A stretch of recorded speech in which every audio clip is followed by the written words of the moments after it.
Assalamualaikum warahmatullahi wabarakatuh. Jumpa kembali anak-anakku. Pada pertemuan kali ini kita akan membahas materi kebutuhan, tindakan, motif, dan prinsip ekonomi.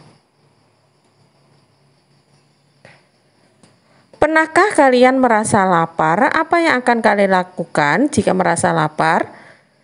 Dapatkah kalian menunda rasa lapar tersebut? Tentu tidak akan dapat menunda rasa lapar. Nah, untuk mengatasi rasa lapar, kalian membutuhkan makanan untuk mengisi perut.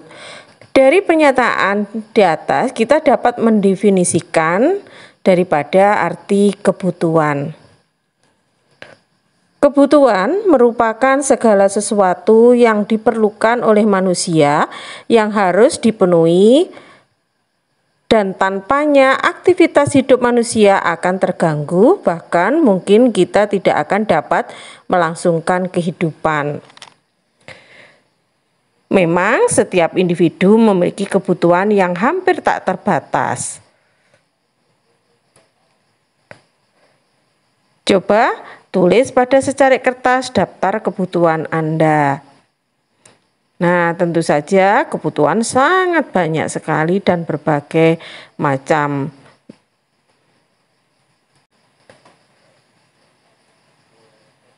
Macam-macam kebutuhan dibedakan berdasarkan tingkat intensitasnya, yaitu ada kebutuhan primer, sekunder, dan tersier. Kebutuhan primer yaitu kebutuhan yang harus dipenuhi oleh setiap manusia dan tidak mungkin ditinggalkan. Contohnya makan, minum, dan lain-lain. Kemudian yang kedua adalah kebutuhan sekunder. Kebutuhan sekunder adalah kebutuhan yang dipenuhi setelah kebutuhan pokok atau primer terpenuhi. Contohnya perabot rumah tangga, sepeda motor, dan lain-lain. Sedangkan yang ketiga adalah kebutuhan tersier. Kebutuhan tersier adalah kebutuhan yang dapat dipenuhi setelah kebutuhan primer dan sekunder terpenuhi dengan baik. Contohnya adalah kebutuhan akan barang-barang mewah, perhiasan, mobil mewah, dan lain-lain.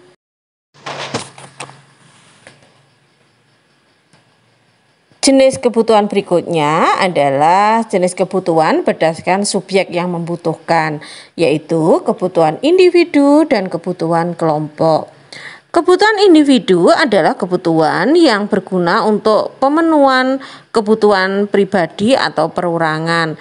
Sedangkan kebutuhan kelompok yaitu kebutuhan yang jika dipenuhi bermanfaat untuk kepentingan orang banyak atau kolektif, misalnya tempat ibadah, rumah sakit, pasar, dan lain-lain. Jenis kebutuhan yang berikutnya yaitu jenis kebutuhan berdasarkan waktu. Dibedakan menjadi kebutuhan sekarang dan kebutuhan akan datang. Kebutuhan sekarang adalah kebutuhan yang bersifat mendesak dan tidak dapat ditunda. Apabila pemenuhan kebutuhannya ini ditunda, maka kemungkinan akan mengakibatkan kerugian atau musibah. Contohnya obat-obatan bagi orang yang sakit. Kebutuhan yang akan datang yaitu kebutuhan yang pemenuhannya masih dapat ditangguhkan pada waktu yang akan datang atau dapat dipersiapkan dari sekarang tanpa mengganggu kebutuhan sekarang. Contohnya adalah menabung. Kebutuhan berikutnya yaitu adalah kebutuhan berdasarkan sifat pemenuhannya, yaitu ada kebutuhan jasmani dan kebutuhan rohani. Kebutuhan jasmani adalah kebutuhan yang diperlukan oleh fisik atau badan manusia agar dapat hidup secara layak dan baik. Kebutuhan jasmani pada umumnya bisa dipenuhi dengan mengonsumsi benda berwujud. Contohnya adalah makanan dan minuman. Kemudian kebutuhan rohani. Kebutuhan rohani di sini diartikan adalah kebutuhan yang dapat memberikan rasa puas pada jiwa rohani dan perasaan manusia. Contohnya adalah rekreasi, pendidikan, dan lain-lain. Jenis-jenis barang sebagai alat pemenuhan kebutuhan ini dibedakan menjadi beberapa, yaitu berdasarkan kelangkaan. Ada barang ekonomi, barang bebas, dan juga barang ilit. Di mana barang ekonomi diartikan suatu barang yang untuk memperolehnya harus melalui pengorbanan, sedangkan barang bebas ini sudah tersedia. Sedangkan barang ilit adalah suatu barang apabila yang terlalu berlebihan maka bisa menimbulkan suatu bencana. Kemudian menurut tujuan penggunaan ada barang produksi dan barang konsumsi. Kemudian menurut hubungan dengan barang lain ada barang substitusi atau barang pengganti, dan ada barang komplementer yaitu barang yang bersifat saling melengkapi. Kemudian berdasarkan sifat ada barang bergerak dan tidak bergerak. Kemudian berdasarkan proses pembuatan ada barang mentah, barang setengah jadi, dan barang jadi. Sedangkan berdasar wujudnya dapat berupa barang konkret maupun barang abstrak. Berikut adalah kegunaan suatu barang, yaitu kegunaan bentuk. Kegunaan bentuk di sini diartikan adalah kegunaan suatu barang yang disebabkan oleh perubahan bentuk. Misalnya rotan yang masih belum diolah tidak akan memberi manfaat selama belum diubah menjadi mebel. Kemudian yang kedua adalah kegunaan tempat. Kegunaan suatu barang yang disebabkan oleh perpindahan tempat barang tersebut dari tempat satu ke tempat lain. Contohnya misalnya pasir ketika masih berada di sungai, ketika dipindahkan di daratan maka akan memberikan manfaat.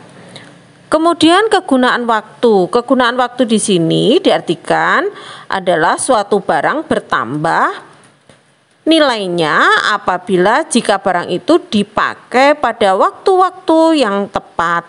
Contohnya adalah jas hujan ketika pada masa penghujan. Kemudian yang terakhir adalah kegunaan kepemilikan. Kegunaan kepemilikan di sini artinya adalah kegunaan suatu barang baru terasa jika telah ada pemiliknya atau dimiliki oleh konsumen yang tepat. Jadi barang ini akan bermanfaat apabila dimiliki oleh orang yang tepat. Contohnya alat kedokteran akan bermanfaat jika digunakan oleh seorang dokter dan tidak akan memberi manfaat jika digunakan oleh seorang petani. Faktor-faktor apa saja yang memengaruhi kebutuhan? Faktor-faktor yang memengaruhi kebutuhan yaitu jenis kelamin dan usia, tingkat pendapatan, tingkat pendidikan, lingkungan tempat tinggal, kemajuan iptek, dan status sosial, juga perbedaan selera. Juga gaya hidup seseorang.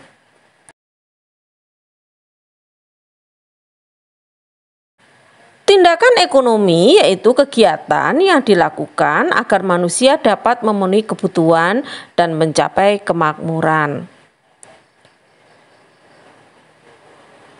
Motif ekonomi dibedakan menjadi motif memenuhi kebutuhan, motif berbuat sosial, motif mendapatkan penghargaan, dan motif memperoleh kekuasaan.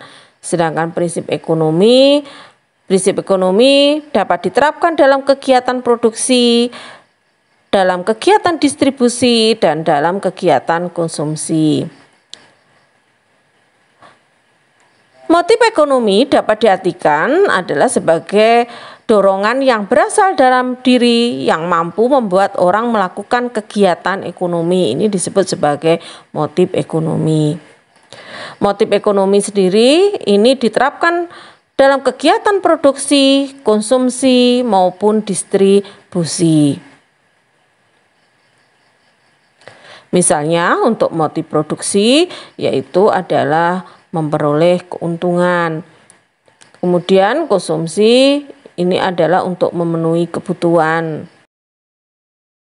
Prinsip ekonomi adalah dasar berpikir yang digunakan manusia untuk memaksimumkan suatu tujuan melalui pengorbanan tertentu atau untuk mencapai tujuan tertentu dengan pengorbanan sekecil mungkin. Prinsip ekonomi sendiri ini juga diterapkan oleh produsen, konsumen, dan juga distributor. Contohnya untuk konsumen adalah memilih barang yang tepat dengan harga yang terjangkau dengan kualitas barang yang bagus. Kemudian untuk produsen biasanya adalah memilih faktor produksi yang lebih murah dengan kualitas yang bagus untuk memaksimalkan keuntungan.